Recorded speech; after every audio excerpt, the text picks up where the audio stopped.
right, I'm just getting her started here on Darla's quilt again. Be sure and hit the arrow down below. It will take you to a video of Darla's quilt getting stitched out with other ideas and thoughts on it. Now, this is an unusual quilt. It's the first one that I've received from Darla. It actually was started many years ago by her mother, and Darla said it's time to get it finished up. Now, these are actually from Daddy's work dungarees, and this is literally like one of those shackets. You know, it's a really thick, almost like a denim plaid. It's as thick as these thick denim pants are right here, denim blocks. Now, she's put it together. These are Daddy's items, memory quilt for him. I love it so much. Can you hear how slow she's going? Yes, I have slowed her way down. She usually goes at a speed of 13. She's literally at a 7 right now. And why is that? Because these seams are so thick. Like I say, this is a really thick jacket fabric, and so I've got a thick jeans, not just a thin denim, and a thick jacket coming together. This is a very thick seam, and it's not a very wide seam, so I've got a lot of bulk right here. Had it been a wider, let's go and pull this off and I'll show you what I'm talking about.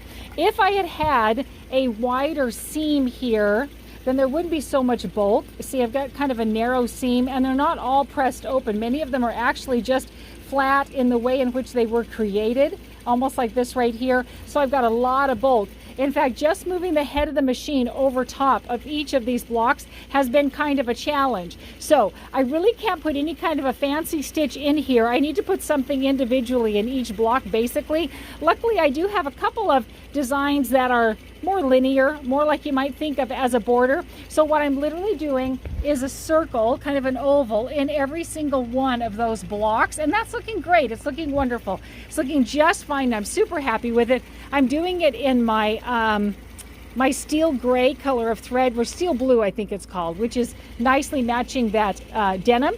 And then you can see that backing fabric is absolutely adorable.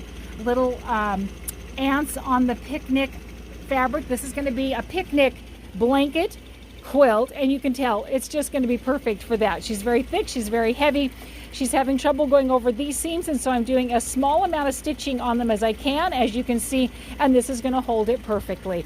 Very interesting, very different. Put any comments down below. Maybe you've made a quilt like this, maybe you've had a picnic quilt, maybe you've done it very thick denims. So let's start a conversation. Toss them over here to Brenda's Quilting Studio. The intake form is very simple. I'm so happy to have your quilts over here. I'm going to move her down to the next section and we'll finish this one up.